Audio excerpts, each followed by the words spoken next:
জুমার নামাজ ফরজ হওয়ার শর্তাবলী। জুমার নামাজ ফরজ হওয়ার জন্য নিম্নলিখিত শর্তগুলো পূরণ হওয়া জরুরি।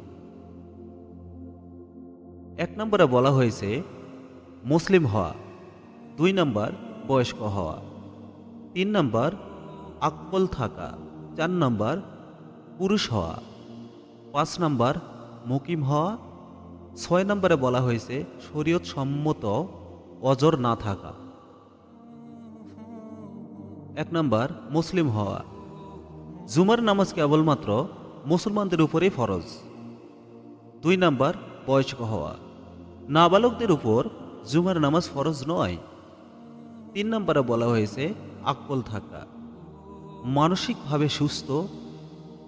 মানসিকভাবে সুস্থ ব্যক্তিদের জন্য এটি ফরজ।